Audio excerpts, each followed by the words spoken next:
Hi everyone, and welcome to a YouTube live stream Q&A here. This is about desire. The title of this video, based on a question we got, is Napoleon Hill versus the Buddha. And this is, of course, the GP Walsh Inner Reconciliation YouTube channel. This is GP Walsh here, and this channel is all about inner reconciliation, which is a process for emotional healing, inner work, discovering how to get in touch with your own resolution and your own answers to these questions. So these are always not so much theoretical as they are about guiding you to a place of clarity and insight around these topics. And as I said, the topic is going to be desire. So any preliminary things, or do you want me to just dive right into the question?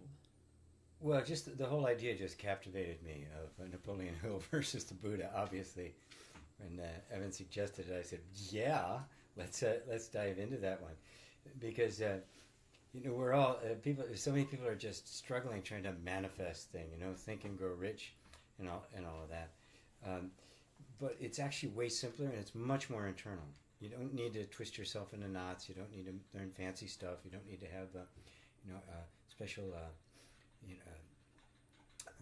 mastermind groups that you participate with the set out formula, all of which is in the Napoleon Hill stuff, and others as well. It's really much more simple. Inner reconciliation is about reconciling with yourself, coming to terms with who you thought you were, and then discovering who you actually were. And you find that who you actually were, life is easy for. Things come very, very naturally. They become very spontaneous. This forcing and stuff doesn't have to happen. And that's what we're here for. That's what we want to make happen for everybody. So go ahead with the question, and Okay. Let's see what we got. So two things come to mind. This is a response to a video that, if anyone wants to see it, is called, what's it called? Law of Attraction, the Mind Has Failed Big Time. So it was, if anyone wants to see what sparked this question, that's the name of the video. I'll put it in the description after this is done. This is two things come to mind. Hopefully you would clarify. Napoleon Hill said that you need to develop a burning desire for wealth. Clearly, if we come out of the womb with hardwired desires, the tens of millions of people, including me, who bought into this burning desire have gotten fleeced. I would say that this artificial burning desire is very harmful. Would you agree that Napoleon Hill-like teachings do not work? We'll get to that. I wouldn't take it that far at all. Buddha. At the same time, when I was in college at UC Berkeley, I met a real, don't know how to say it, C-E-Y... Celanese monk in his orange... Celanese monk in his orange robes, who taught me about the noble truths and that the cessation of desire is happiness, and that is what should be pursued. I've thought that for a long time until I run into you and you're saying that your hardwired desires are essential to happiness. What then is the Celanese monk talking about? I am concluding that he had no idea what he is saying. Okay, so rather than assume that both of these people have no idea what they're talking about and their teachings don't work, they seem very contradictory. In their essence, because one is telling you have to have this burning desire, and one is saying that desire is the cause of all suffering. Cause of all suffering. And to take either of those positions as an absolute is going to be harmful. It's not about one necessarily being right and the other being wrong. That's definitely, there's not going to be a winner in this Napoleon Hill versus the Buddha. It's more of how they seem like they're these two totally opposite things, and one person's telling you one thing and one person's telling you another thing, and both of these are very popular. The idea of being desirelessness and happiness and letting go of all attachment, and at the same time focus on what you want. You have to have a burning desire from what you want. I mean, we can tell you firsthand from our experience that they're both great. And they don't actually conflict with each other, but on the surface level, it sounds like you're trying to put a round peg in a square hole. Yeah, and the people who take those sides defend those sides rather vehemently. Right. And it's in the law of attraction movement. It's all about your desire. Everything's about desire, coming up in the contrast, which spurs more desire. And on the Buddhist side, and Celanese is Buddhist in the orange robe. That's the Tibetan. That's not the Zen. That's a Tibetan. A very different kind of practice. It is coming to this state of pure desire where you simply don't want anything, and of course that would be the state of happiness. That's true too. having your desires fulfilled or not having the desires, in either case, you are fulfilled in that moment. The desire is fulfilled, or it's gone. Let's look at it. Let's look at it a little bit more closely, though, because I think the flaw is on the side of the law of attraction folks, the Napoleon Hill crowd. There's all desires are my desires. They become a very personal thing that somehow I have to figure out how to fulfill them. Right? They don't look at it as a desire arising very naturally within the human being. He made a reference to what I taught about desire being a key to happiness. It's not quite that. It's seeing that the desires are not, a desire comes up. Everybody has desires, right? We have desires for all sorts of different things. Everything from, eating and reproducing to having that big shiny car and the house in Maui. These desires all very naturally arise. The moment they do, our conditioning takes over, and all of a sudden now we're figuring out, how am I going to get this desire? How am I going to make it happen? Right? Immediately, the energy of desire runs into our sense of lack, and it creates the kind of suffering that is talking about. And then we do all of these things and all these techniques to try to deal with the fact that we simply have a sense of lack, and we think somehow this desire that has arisen is our personal responsibility. And I'll come back to that in a minute, but I just want you to chew on that. You could do it right now. You can do a little exercise right now and pick some desire that's important to you. And trace it all the way back to the first time you felt it. And as you do that, just keep going deeper and deeper until you find, oh, there it was. And then look and see if something like you dreamed it up, created it, or if something very natural just arose in you, like your next thought, or some creative idea, or some anything. Did you actually create it, take possession of it, decide you need to make it happen, or did it just happen very spontaneously? That's the key. Now, the Zen approach to Buddhism sees desire that way, something arising very spontaneously that you don't have to worry about one way or the other. You don't have to pursue it, you don't have to dismiss it. And the other side of Buddhism, which is also true, is that the more attached you are to this desire coming in a certain way that you have decided this is the way it's going to be, the more you've decided this is the way it's going to be, the less room there is for any kind of spontaneity or anything to just appear naturally. And the end result is a lot of suffering, because if I need this to be happy, that means right now I'm not. And the entire journey to getting it, I'm not. Right? I much prefer the idea, if a desire is natural and it's just arising, there's an energy behind it to fulfill itself, which means I don't have to take so much burden on me, and I can actually just be with it. I can watch the way it develops, I can give it energy, but I don't have to attach my happiness to whether this thing happens or not. I love to give the example, if somebody's really trying to manifest an oak tree, and out of nowhere somebody hands them an acorn, they may throw it away if they don't realize they've just been handed the oak tree, but it just doesn't look the way they're expecting it to look. To let go of your attachments is to let go of the attachments to your expectations about the results. The desire you can't let go of because you didn't create it. It's natural within you. Anywhere you could let go of your desire to breathe or your desire to eat, right? Or your desire to keep your heart beating. You don't control them, so you don't have to fight with them. Instead, you can just kind of, that's what it really means to let go. In those circumstances, when you let go of something, it's supposed to go away. Well, all it means is you hands off.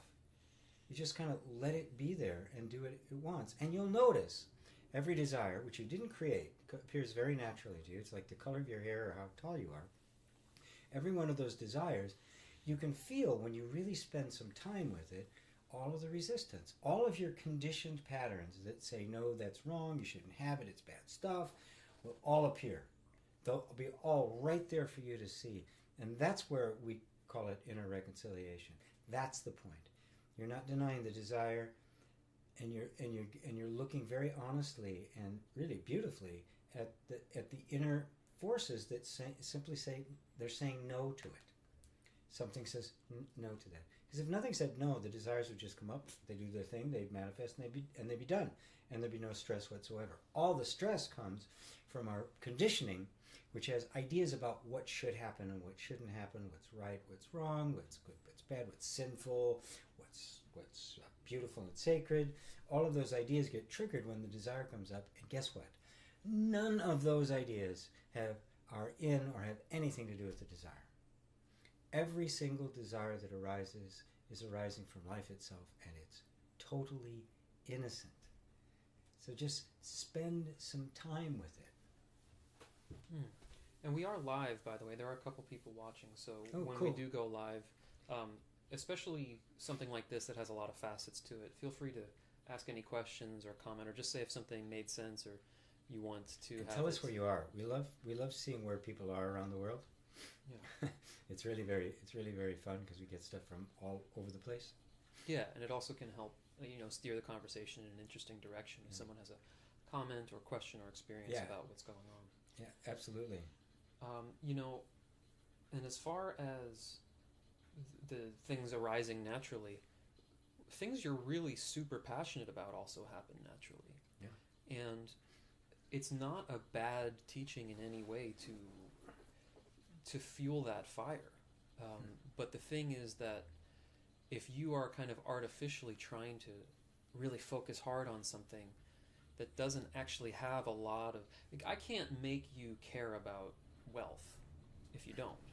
And you might not. I mean, we all like the idea of having money, but it's usually so that you can do some particular thing. If you follow the money, follow the money, but in the case of, well, what do I want it for? How would I want to spend it? Probably a small percentage of you want to be bankers and like managing money. You probably don't care about the money itself that much, as much as highly unlikely that you're watching this video if you are. Right. It's probably that I want to do these certain things, or I want to get really good at this particular skill, or I want to volunteer more. I want to have my own finances and stuff together so that I can spend my time, basically pro bono helping people. It could be any variation of any of those things, and multiples of them, all sorts of different things going on. And actually, a lot of people, it seems now, because I'm lucky in the job that I do, I really kind of love it more the more I do it. I mean, I've always wanted to do it, and what you could call that kind of passion for it that I think a Napoleon Hill is talking about, it only helps. The more I connect to that, the better it gets, and that it has had results in the sense that it's not there doesn't have to be suffering in that. It's not like you're sitting here trying to make yourself get really passionate about something just so you can have some more money, because that doesn't necessarily land in any way for you. But if you think of someone or something, I mean, I don't care if it's even a video game, just to give you some example of something that you get really intense when you start thinking about it or playing it or doing it.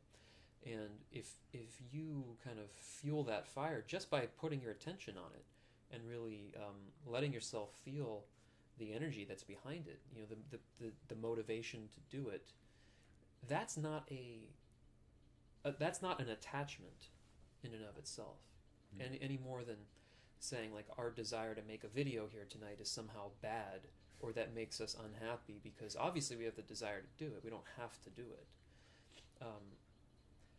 So it's not, and we probably should go back and say that I think it's a misquoted thing, that it's attachment to desire that the Buddha said.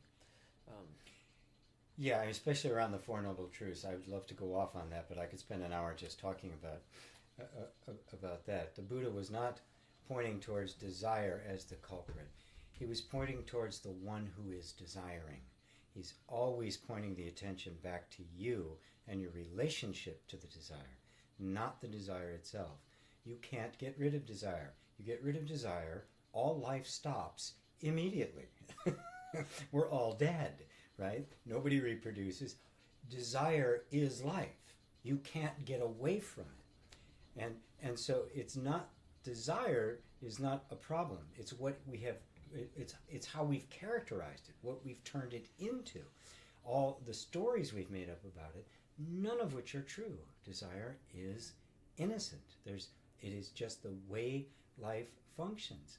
So in the Four Noble Truths, which, by the way, in the Four Noble Truths, Buddha completely dismantles in the Heart Sutra. Even that, one of the pillars of Buddha's teaching, he dismantles that in the Heart Sutra. He's always pointing the attention back to you, the one who is experiencing the desire, and not the desire itself. And that's a very important distinction to make, because if you're putting attention back to you, then all the interpretation of the desire, the meaning of the desire, the importance of the desire, all the suffering in the desire is being created by you and the way you are seeing it. That's what the real meaning of the Noble Truths of suffering is. The suffering is being created in relationship to the thing. It's not in the thing. That's Buddhism in a nutshell. So question, are you saying that the Napoleon Hill type desire is more of a desire with a strong attachment? No. There's nothing about the level of intensity of desire for something and the amount of attachment there is to it. They're not one and the same. Like I said, you can be really, really deeply passionate about something. And by putting your attention on that, it will have a positive effect. That doesn't automatically mean I equate my self-worth with how much it appears, how successful I get. It doesn't automatically mean my happiness depends on it, any more than if you're playing a basketball game and you get really into it, and you really get into it, and you're taking it seriously, even though you're just kind of playing for fun. That doesn't mean you're somehow spiritually not that you're probably going to enjoy it more, right? I hope that makes sense. The intensity of kind of how much you immerse yourself in something does not make you more attached to it. It makes you just living life. Yes. And frankly, a lot of desire is shut down in everybody. And we use ideas like, well, I shouldn't be attached to it, to just keep everything conveniently dispassionate, right? Like if you can really connect to how much you want some of the things you do want, you would find it very powerful and very motivating. I'm finding this all the time. The more I would try to let it go, which was really I just don't. It's convenient to just sort of not deal with this. To let it go means really however much energy is there. If you think of something you really want to have, and you let it all come up. Right? That's step one of inner reconciliation, is always to invite whatever's there to come up. And it's actually the tenets of any good practice I've seen, including some of the ones that are built all around letting go. They start with this idea of welcoming the feelings to come up. And a lot of people kind of skip that part. It's kind of, when do I get to the part where the bad feeling goes away? It starts with really welcoming what you feel. And then you let go of your position towards it. Right? So if there's a really strong desire in you to become successful at something, right? If you let that feeling come up, but then you go, well, you go into your mind and go, well, Buddha said desire is bad. That has nothing to do with what Buddha was actually talking about. You have gone into a mental idea of, well, aren't I supposed to be non-attached? Right? If you let it happen naturally,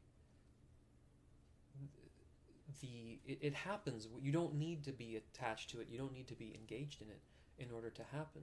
And you can say why, but explain any of it. I mean, how do you start walking? Why do we start talking and eating? Right. We don't really know, but it's going to happen because it's just the way things. It's as mysterious to me as to anybody. In fact, it only becomes more mysterious. Why the more somebody would want to paint, or I mean, look at any of the activities that humans do. Why do we start doing it? Something just impels us. We didn't create that. Now, you know what I have to say about the whole Napoleon Hill Think and Grow Rich thing. I mean, he wrote that a long time ago. I think the research he did on it was like even back in the 30s, maybe going all the way back to the 20s, and I believe the book was published in the late 40s, which was actually a condensation of this huge thing of all the research of interviews he'd done with the captains of industry at the time. And he was deeply infected with the idea of those guys, the captains of industry, that wealth was their primary value.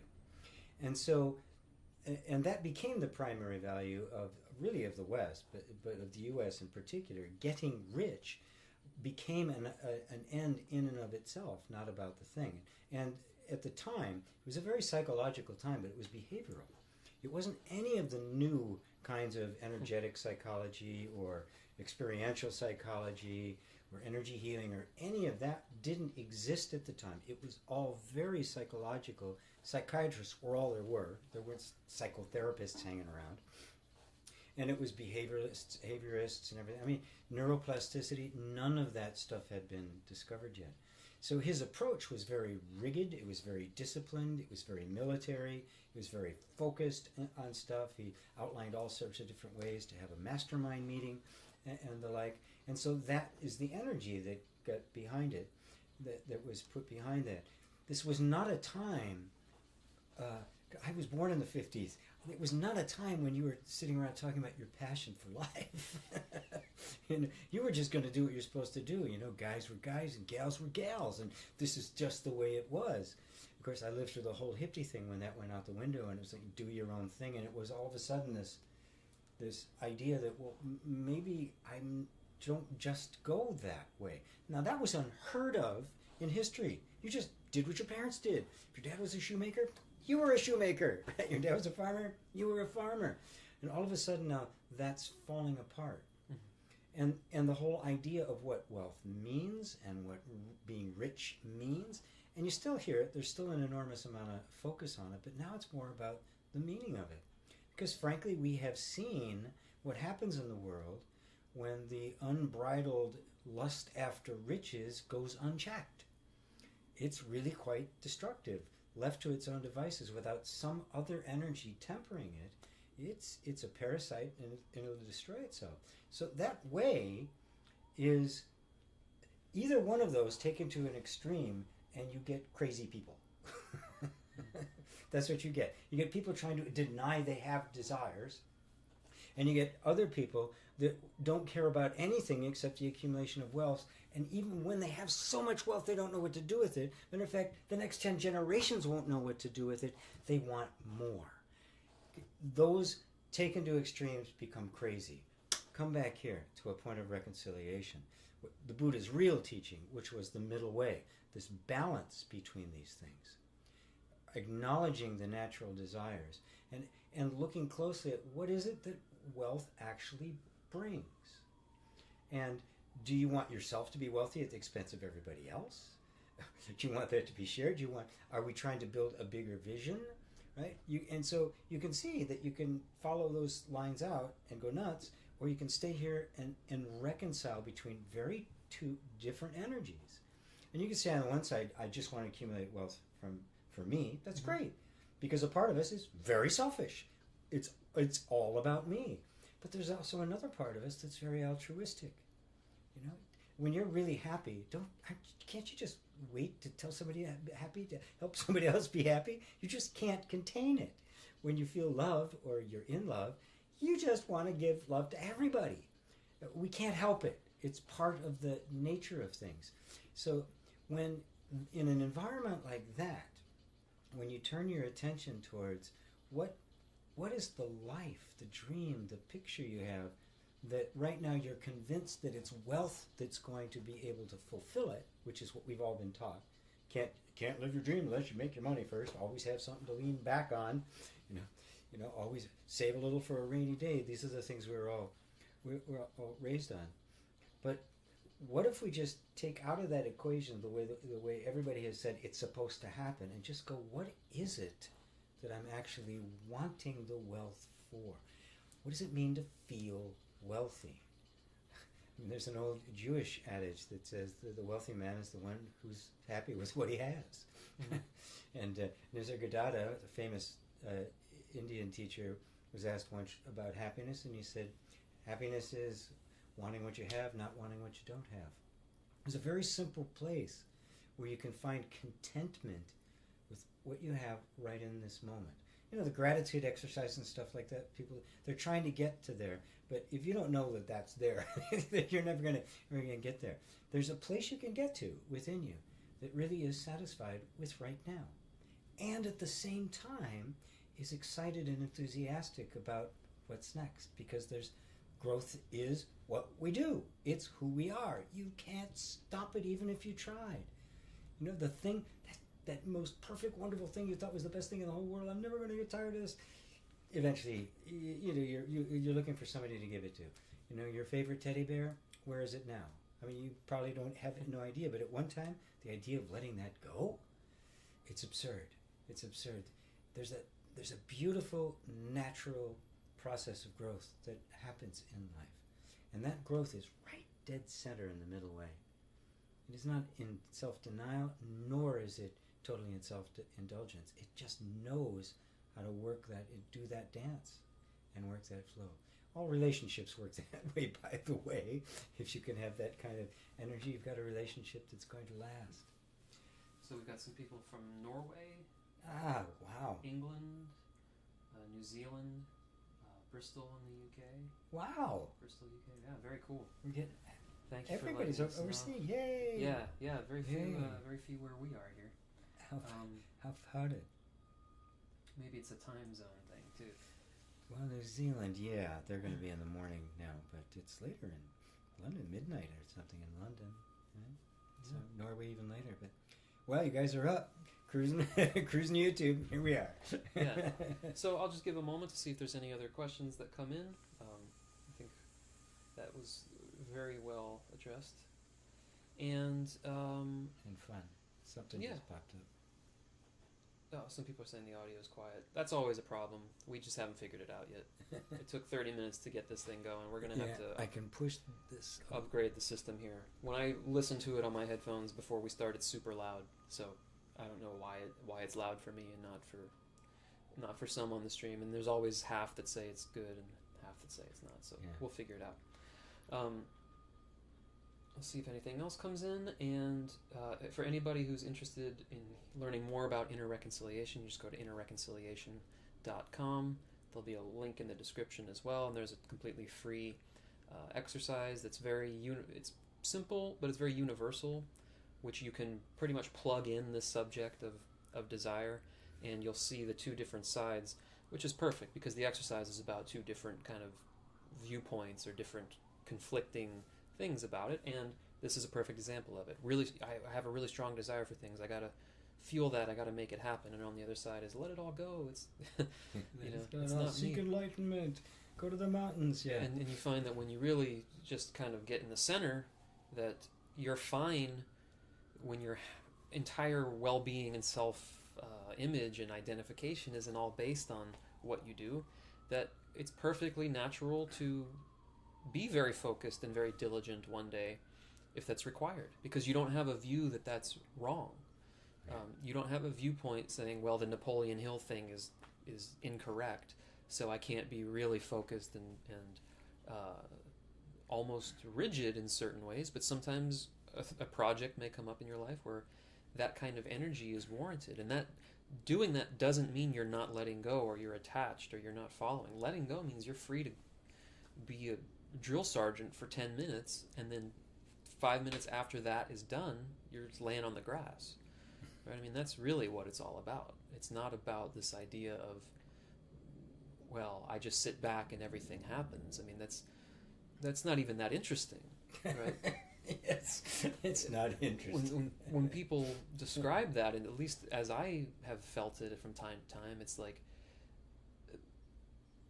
it's this amazing sense of like all the interesting things that still happen. You're still perhaps moving around and interacting and doing things, but you don't feel this sense of heaviness and like I'm the person trying to make it happen. You're sort of just almost watching it happen in a really great way. And in that place, you wouldn't care whether or not, like, well, am I doing this effortlessly or not, or did I create this from my imagination, or did I just have $10 in my pocket and go to the coffee shop? Right there, it's all one and the same.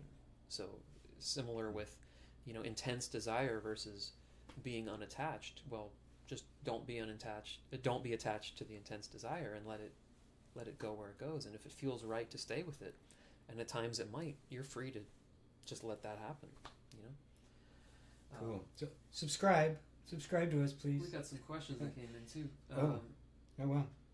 As we were saying that, I've had 3 boom and bust cycles in my life, and the busts because I did not like the outcome of my desires that created the booms, so I lost it all. Let's say that again. Did you follow that? Not.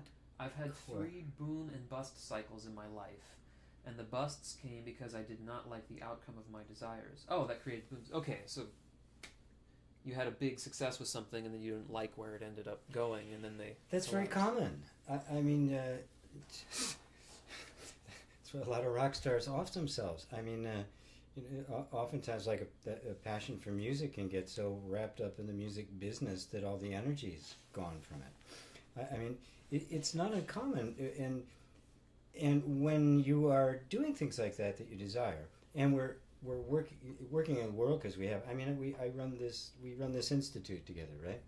And there's all sorts of business stuff that has to take place that both of us would really rather shoot ourselves than do. Mm-hmm. But it just kind of comes with the territory. The key is, how do you do that? How do you do what actually has to be done? Taxes and accounting and all of that kind of stuff, and not lose the energy, not let that absorb you, right? And that's the key. That's the challenge in life. All the way along the way, deciding, when am I getting off of that? When am I getting absorbed? When am I getting lost in the weeds? When am I getting sucked into all the stuff that's supposed to get done and losing the reason I'm here?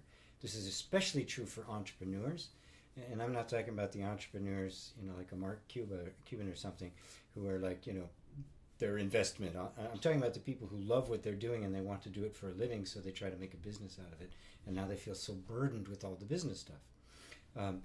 The accidental entrepreneurs, I refer to them as. This is a very common thing, and so if you get to that point where the fruit of your desire is disappointing, of course you're going to lose it. You're going to want to lose it. There's also an element of the fun, the thrill of the ride up, of getting onto the desire. I mean, it is fun, and oftentimes it can really absorb you. It happened to me too, because I'm not big on investment saving and all that kind of stuff. So I'd have this huge boom, and then all of a sudden, it would go away, and I had no infrastructure. I built nothing to support it. Well, I'll do it again, and I do it again. So I know exactly what you're talking about. The key is the vision for what you want to do and how you want to spend your time and do stuff, your career and all of that, has to be there. There's another vision you need, and that is for what is the quality and character of life that you want. And oftentimes that will help dictate more decisions, because now, I had a family, I had a house, I had a condo on the beach in Miami Beach. I've lived all over the world. Now I don't want much. Very, very simple. It doesn't take that much to sustain it. Now, if you're really clear about what you really want, and a lot of our wants are artificial, get used to it. It's being imposed on us by media and all that sort of stuff. Really come in touch with how you really want to live. It has a very profound effect on what you do, and on income goals and the kind of stuff you need to do, and it's a different way of interpreting when people tell you all the steps that you got to take. You go, I don't really think I need to do that, because this is really what I need. That kind of clarity will really, really go miles. Just don't accept the American ideal. It started back in the 40s and 50s after World War II. Be rich. That was the objective. The people had all the respect. When I was a kid growing up, the guys who had the respect, they had the Cadillacs and the Oldsmobiles. They were lawyers and doctors and all that kind of stuff. And those of us who were not like that, Chevys and Fords, They were looked up to. They were. That was how everything was done. That's how what was in. Being rich was a cultural ideal, and the downside of that had not quite yet appeared. It wasn't until actually the Vietnam War and the real motives for war that the governments were getting into was finally being exposed, and that whole beautiful picture was not nearly as pretty. So pull back. Don't fall into that, because you're still living on that. You're about to be inundated with Black Friday sales and Christmas shopping and everything. $465 billion a year is spent on Christmas presents. That is enough to house, feed, educate, and take care of every person on earth for a year. So everything stimulate to have that sense of possession leading to wealth. I'm getting off on it. I'm digressing. It's a whole other subject in referral. Decide for yourself what rich means. And that means, what do I want my life to look like? That will keep the booms and busts from happening, because now they will be contained within a much broader framework of which you will be the master. Yeah, the same person asks what to do when I don't trust my desires anymore, don't like what they bring. I mean, that kind of covers it. When you're connected to what you want to do, more importantly than what it brings, right? I mean, I don't play my instrument based on what it's going to bring me. If you're picking things based on what the result is going to be, you might want to look at that a little bit, because if you're, there'll be things you do to make money, of course.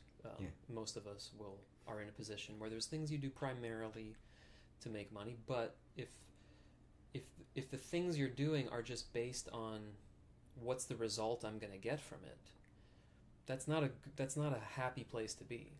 And everything is then viewed from this vantage point of, well, I did this and then it didn't go so well, right? It's like, I work with people sometimes on the subject of, their relationships, or if they're dating or things like that. And like, yeah, we had this really nice time, and then it ended, or it didn't go somewhere. It's like, well, it doesn't have to. Sometimes a lot of things don't, or they don't end up in a perfect place. But if you see everything through the lens of just where it ends, and not, well, what about the nice, even if it was one afternoon you spent together, that if you enjoyed that, then it's time to focus on what you enjoy and what you would continue to do. What desires are there based on their own, what's the word for it? Just the act of following them in and of itself is interesting and satisfying. And if you don't trust your desire, well, take a look at it, examine it closely, see where it's coming from, see which desire. I'm just leery of the consequences. Don't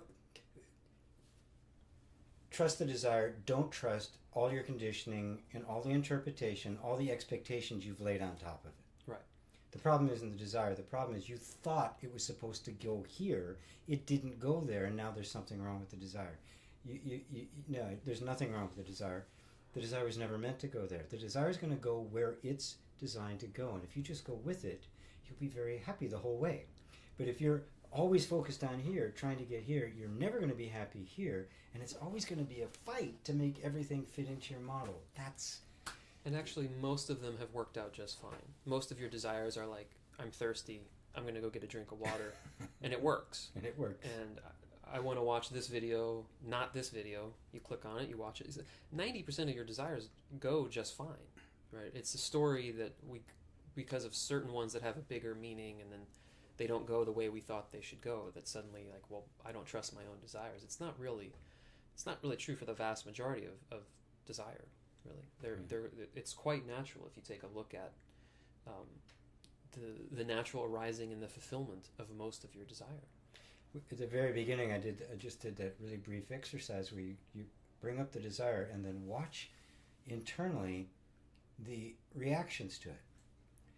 The arising expectations, the stories about it, stories about the past, which are an interpretation of it. Feeling of resistance to it, feeling of hopefulness. Now notice, that's all being laid on the desire. None of that is in the desire. The desire is just itself. Right? It just, well, here I am, right? And then all of a sudden, oh no, and everybody's, talking about it and got all this stuff, this big drama. It's a lifetime drama now, right? Just notice the drama, or the drama. Notice the drama too, but notice the desire itself, just all by itself. And then notice all the reactions to it. And you'll see that the desire isn't to blame. It's everything we've laid upon it. So little by little we can just start taking off the things that we laid on it. And that sets us free, and it sets the desire free. And then we really have reached the level of detachment, right? Attachment, that is, we're not getting rid of the desire. We're not attached to where the desire goes. We're not trying to force it to go somewhere. We're getting in the river and we're floating where the river goes. We're not going, this river should be going over there. Mm-hmm. We're just in the boat. It's just going. And it's a nice ride. And when you're flowing with the river, you don't have much work to do. Strategy to achieve the goal desired. How does this often arise? Strategies need analysis or just arise? That's really good. I mean, what I've been experimenting with more and more recently, using kind of the inner reconciliation approach to things, is because a lot of things they do require, if I'm writing something, I'm going to have to put it on paper. I'm going to have to, know the range of the instruments, and there's a certain amount of, let's call it strategy, and perhaps planning, practical side of things. What I've been noticing is that there's a way that you get totally into your head about it, and once you're there, you lose kind of the connection to, let's call it this kind of more improvisational, free-flowing type of thing that sort of guides you and is connected to why you're doing this in the first place, and where it's going, and what just sort of feels the natural way, because your mind is really good at seeing different angles and possibilities, and so it's so easy to get completely lost in it when you start planning or strategizing something, because it's like, well, it could be this, or it could do this, well, and then you can get really silly even. Well, which kind of paper should I use, right? And like, which kind of, and then suddenly you're off to like, well, I have to reorganize my whole workspace in order to, and it gets lost in, I've done that. Yeah,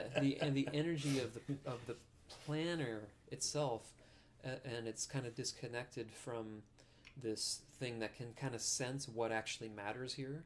Like, okay, maybe this isn't ideal, but really what matters is that I actually get an idea written down, or that I actually finish the piece of music, right? You lose perspective.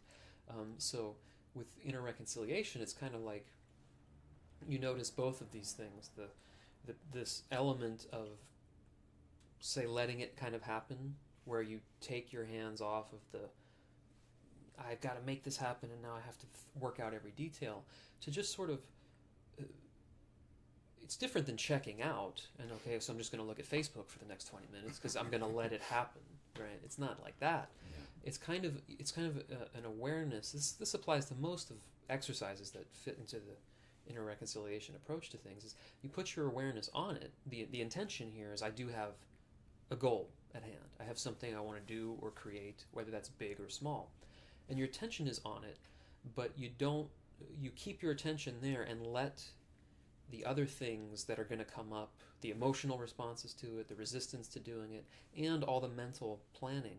If you kind of keep staying in that position where you're on the more of an observer, but you're still intentional in that you're looking at this general subject, you're looking at the goal, and you let all these other, we often call them voices or energies, but it's not that like mystical and spiritual as it might sound. It's really just, it's simple. Just think of something you want to do and watch your mind's commentary, watch your emotional commentary, watch the part that wants to watch TV instead.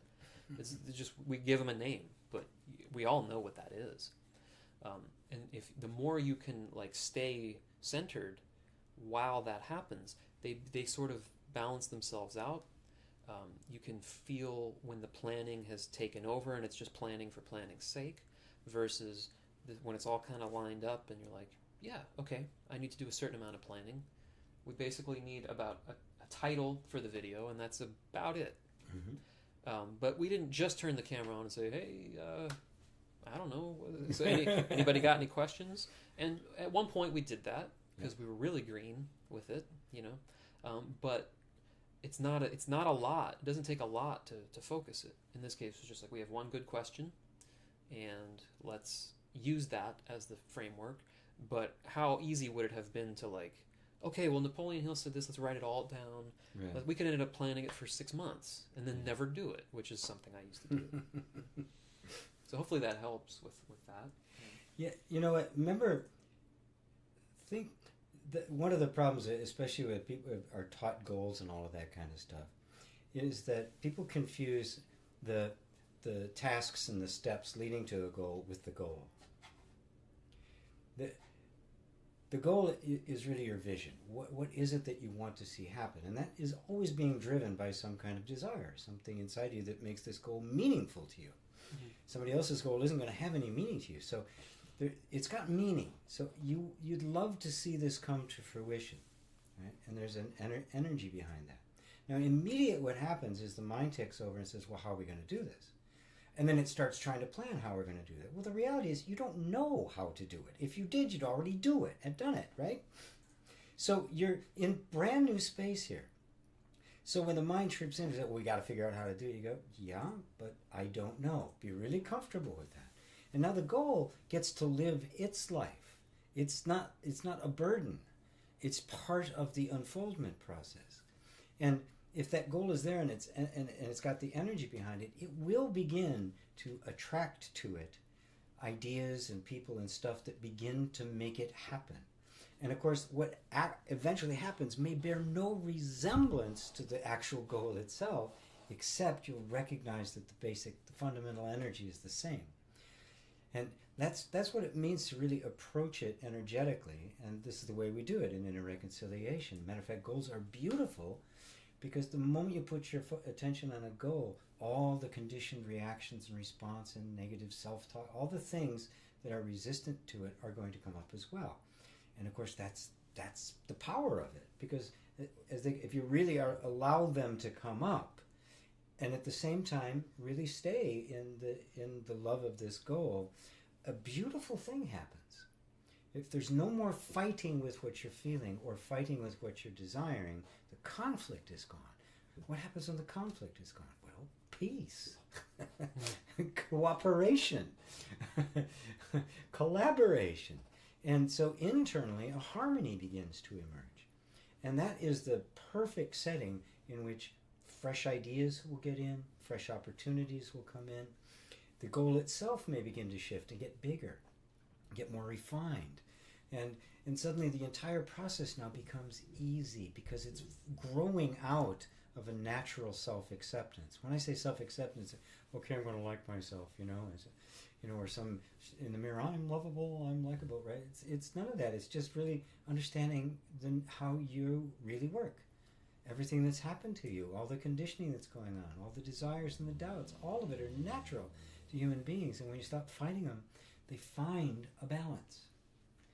That's the heart and soul of inner reconciliation. That was the magic that made me name it that, and made me start practicing it and abandon everything else I did, because it just works so naturally and so effortlessly, because it honors absolutely everything you're feeling. So take off the pressure on the goal to find the how, and just really cherish it and allow everything else inside of you to react to it in exactly the way it does, and be totally okay with it. And believe me, first thing you'll notice is that you get just a sense of inner quiet. And the next thing that happens is all of the conflict begins to drain away. And the next thing is all of these energies begin to rally around your goal. And suddenly the energy that was fighting it is now supporting it. And that happens. That's in fact your nature. This is the way we were built. We were trained out of this. This is the way it's actually supposed to work. So you can see how that's very much agreeing with your comment after listening to you. I'm thinking desires as a generic energy and watching what it wants to turn into instead of dictating to the desire. That's exactly it. Yes. Well, very good. So can we quote you on that? That's a nice quote. Yeah, that's actually. very nice. That's a nice quote. Yeah, very nice. Well, thank you everybody for watching. You're probably subscribed to the channel already if you're seeing this live, but for anyone else, please do that, because we sometimes just jump on spontaneously and do these lives. So yes, you want to be subscribed so you can see that, and innerreconciliation.com to check out the free exercise and download to kind of take you through this and get a little more experience-based sense of some of the stuff we're talking about here. Think maybe this is another comment. Thanks. Maybe analysis doesn't have to be cold and free of feeling or monitoring. That's a perfect way of saying it. Yeah. Yeah, that's right. Nothing has to be cold and free of feeling.